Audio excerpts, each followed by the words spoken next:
What's good, YouTube? And I'm back with another video. And in this video, we cover One Piece manga chapter 1108 titled Attention World. So last chapter, man, it was definitely a good one, but this one even surpassed that one. Let's have a little small recap on what happened last chapter. So first thing first, let's get into the fact that Dory and Broggy, they made their island debut last chapter, and they got off their ships along with their crew, and they began to absolutely demolish the Marines. I mean, they're wrecking shop. Honestly, throughout the Egghead incident, you can't help but feel bad for the low-level Marines. Like, despite the fact that they're on their ops to our protagonists, because we already know the Straw Hats possess the highest form of plot armor in this series. Like, there's no ends and buts about it. Regardless of any situation, none of them die until they accomplish all of their dreams.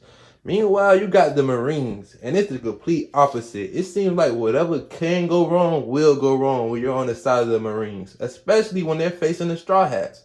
And this arc is a perfect example of that. Like, imagine being a chore boy for like one of these vice admirals heading to Egghead. Y'all get y'all mission details. Okay, we're heading to Egghead for a buster call. Oh, how many ships were accompanying us on that mission? 100? Oh, we're overly prepared. This should be easy. That's enough force for 10 buster calls.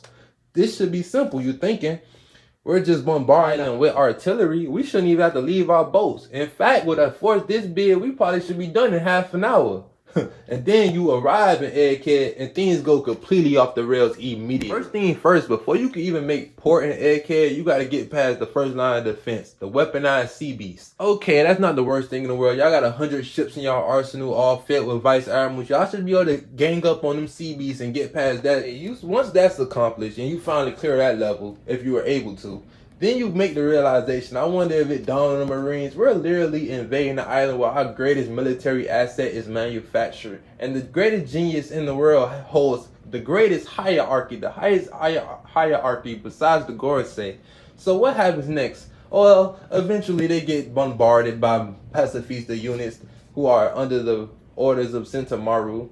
Okay, you finally get past that somehow by the grace of God. Kizaru gets back hierarchy, the pacifistas on your side. Things flip again when in the last chapter, well, 1106, Bonnie, she gets hierarchy. You're back where you start again, bombarded by your own military assets. And it's kind of like the Marines don't even want to recklessly fire at them because they cost so much. And they were actually heralded as being walking battleships. So you're dealing with a walking battleships where they're manufactured and now they're surrounding you.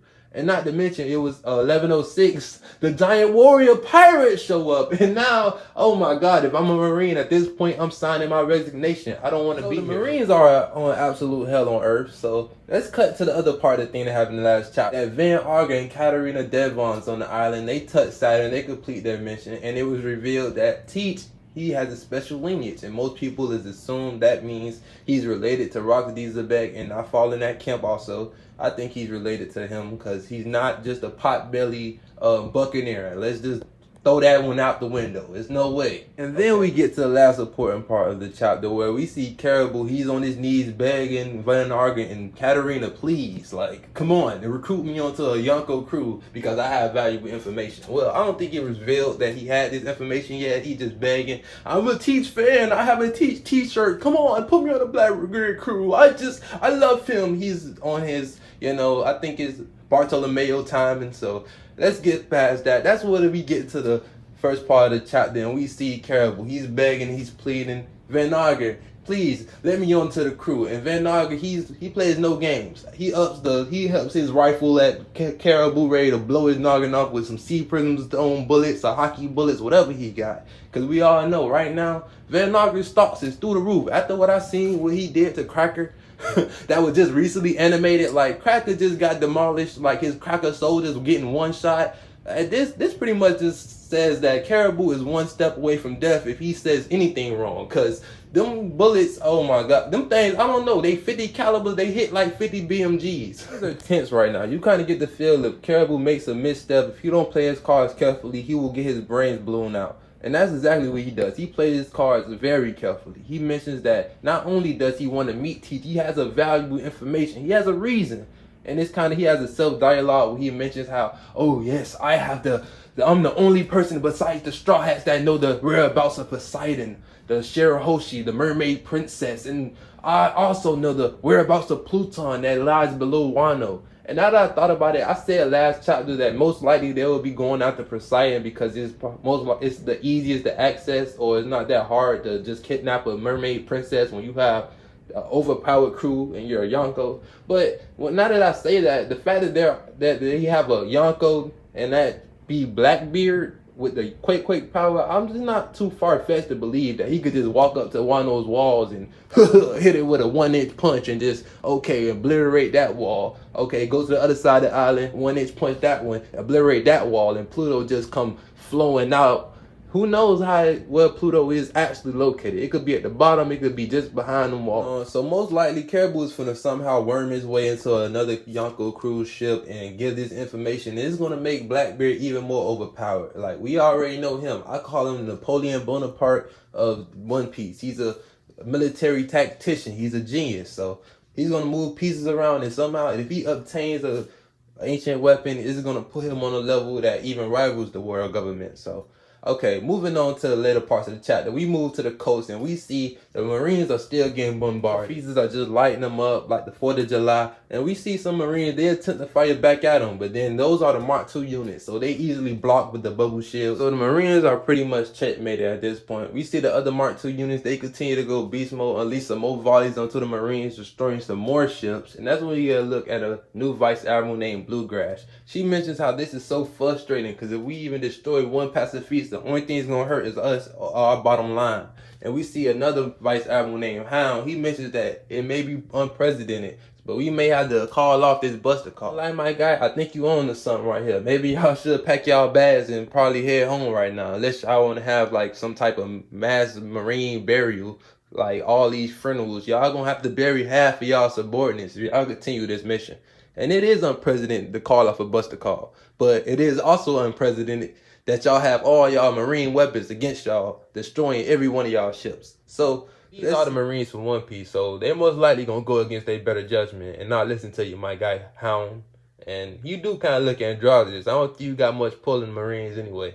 We see the next Vice Admiral. His name is Guillotine, and Guillotine mentions that Vegapunk gave command to all the pacifistas to Bonnie, so they're gonna treat Vegapunk like he's a criminal also. So they're looking for Bonnie, so they're gonna try to attempt to murder Bonnie. We see Doberman, he mentions that all available Vice Admirals should leave their stations and go hunt her down immediately. And that's what we see. Another name is Tosin Crunch.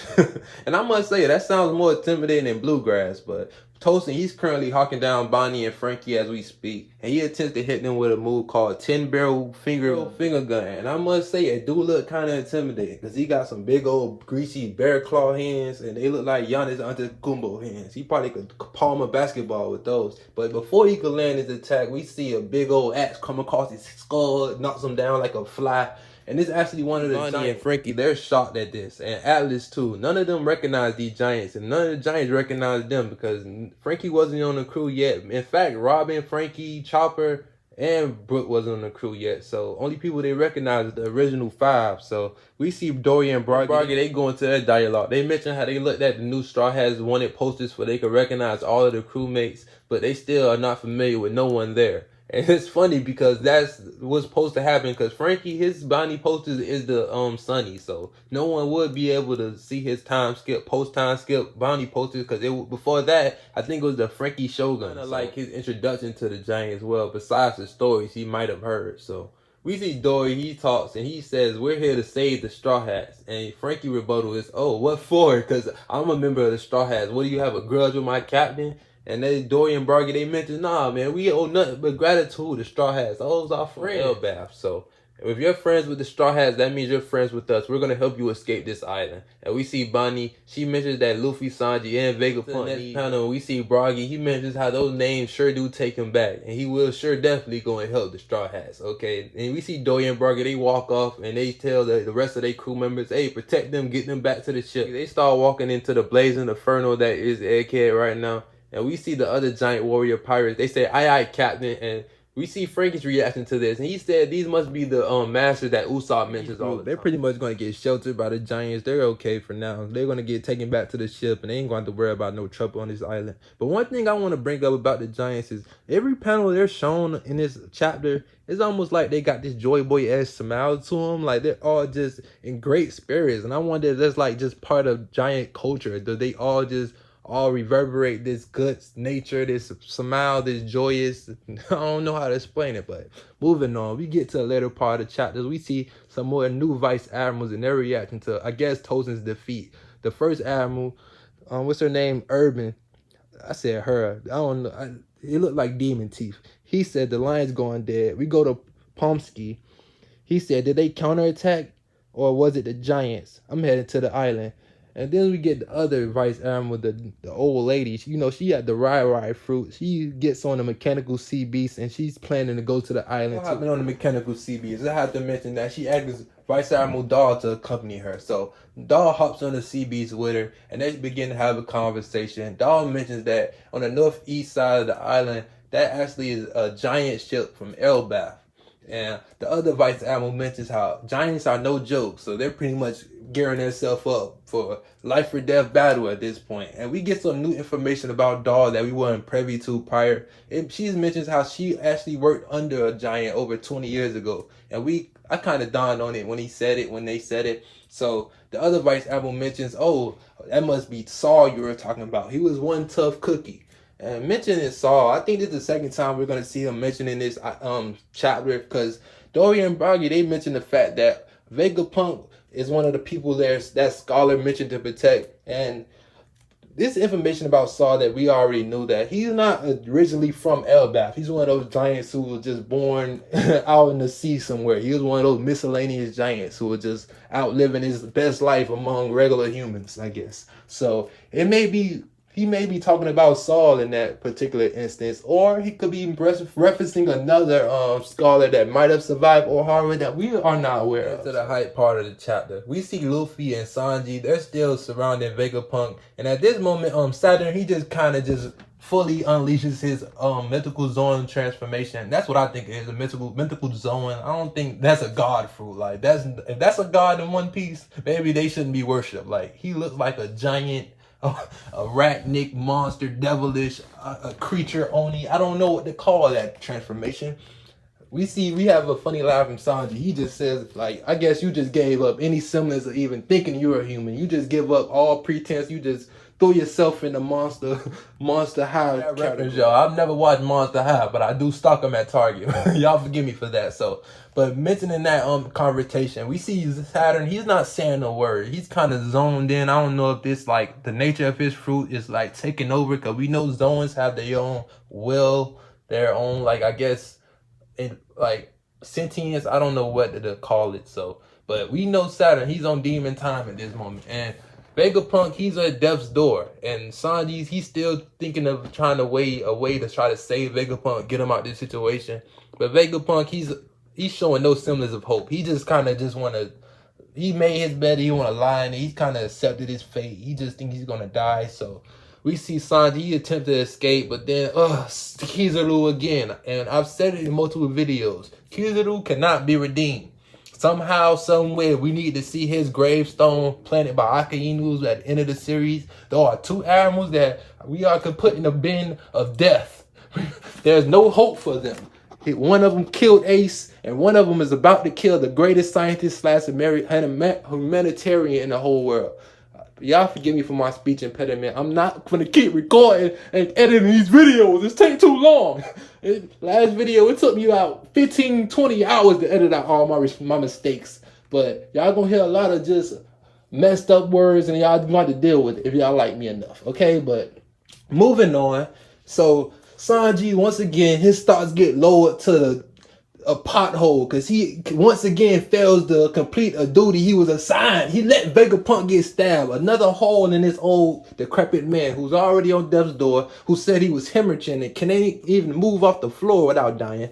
So Sanji get kicked in the face by Kizaru and allows Vegapunk to get attacked. So, and at this moment, Vegapunk, I guess, he at the red table. It's over with. He's gonna reach heaven real soon by the end of this arc. I don't see no way of him surviving this. And that's when we get a great, and that kind of ties into a momentous part of this chapter. And this chapter is one of those where this is going to reverberate throughout the entire series. I said that earlier, but this chapter is going to be like a turning point. Like, we're going to see the world wake up. Because everybody know off the last panel what's going to take place. He's going to give the secrets to the world. And I think it's going to stoke the flames of revolution around everywhere. The North Blue, South Blue, whole Grand Line, everyone's going to just go either on the side of the government or the side of Luffy. That's just, there's only two sides. You can't go on the side of Blackbeard. He want to rule everything. When we get to the last part of the chapter and a beautiful double page spread, I mean, this is far beyond beautiful. I guess every One Piece fan is most likely contemplating they might even get this tattoo to probably put on a wallpaper somewhere. We see Luffy, he gets angry.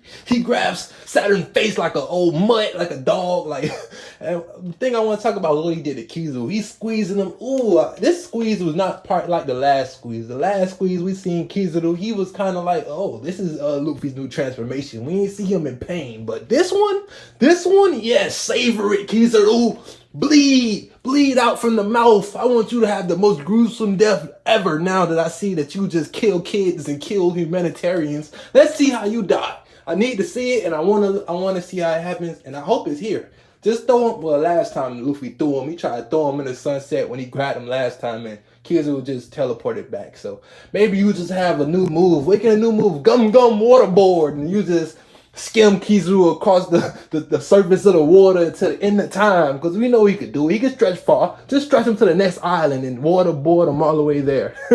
Maybe that'll kill Kizaru, put his nuts in the grave, because I'm sick of him.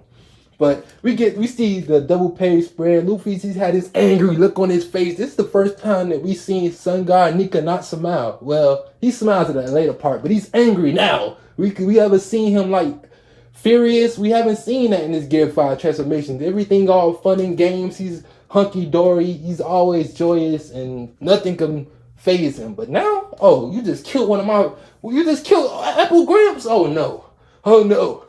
Rule of the world or not, you finna go down. He tells him, Saturn, straight to his face, I will not let you escape here. And it's being Luffy, we don't kind of know what that means, and it's not the official translation, so I don't know if he's going to actually say that in this chapter, but I hope we do.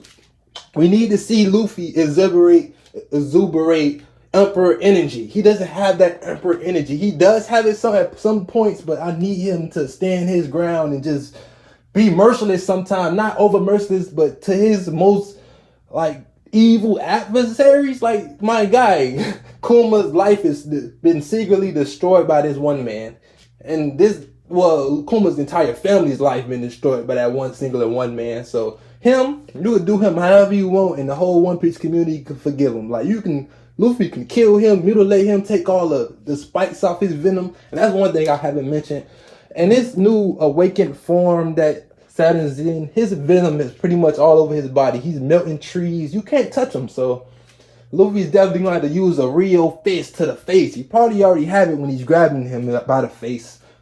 Maybe not even by the face, by the muzzle, because he's a monster. He grabbed him by the muzzle. He got Saturn by the muzzle, like, ugh.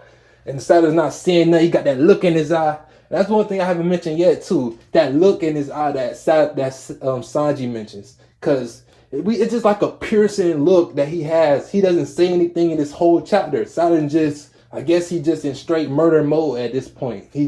Everyone here has to die. You all are insects to me. I don't have no raid, so I had to stomp on you my damn self. I had to stomp on you with all my 8 claws. I just gotta pierce you all through the heart like Vegapunk. That's what his plan is. He tries to attack Luffy. He dodged it. He got Ultra Instinct. He having a blast, and then we get to the last part of the chapter where he grabbed his face, he grabbed his muzzle, and we cut to the other left side of the chapter. And this kind of crazy that we have this awesome double page spread. We see Luffy grab a ruler of the world, but in the left part of this panel is the momentous moment I mentioned before. We see this heart monitor beep, and we see Vegapunk. He appears, mic check, and he mentions how, hello, world. My name is Dr. Vegapunk, the most humblest, greatest scientist. I'm going to tell you about the secrets of the world. And Oh, I know every single One Piece fan that they felt that chill down their spine. We're here. Yes, we're finally here. The end game.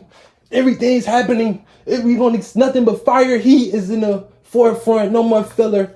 It's finally here. Things are gonna get chaotic and throughout the entire world. We got Blackbeard. He's about to obtain an ancient weapon. Luffy, he's about to click up with the giants, and once he do that, that makes him an emperor. Shanks already clicked up with the giants, but they don't fight for him. They literally worship Sun God Nika. They gonna fight for Luffy. Well, they did kind of destroy Kid, but I mean, he tried to launch a world gun at they home. I kind of give him a pass for that. Hopefully, Kid ain't dead. I like kind of like Kid. I'm one of those guys who he's one of those pirates, and I don't see why people hate on him for that. Like, he's literally Luffy with a different devil fruit, and people just like, why do you think you're such hot stuff? Well, Luffy does. He think he the greatest thing to ever walk, and the only reason he's able to back it up because he has a god fruit. His fruit is literally named after a god. Useless Kid god is a magnetic fruit. He just pick up scrap metal and form it into anything. He's just overly rambunctious, and he kind of made his bed and he's laying in it. Hopefully he's not laying at the bottom of the sea, but okay, so let's finish this review off, man. I think I rambled on enough. Y'all tell me if y'all like this video, man. Y'all like and subscribe. Y'all want me to continue doing these One Piece reviews, and if y'all want me to do other manga, y'all just type it in the comments. Y'all like, subscribe. Peace.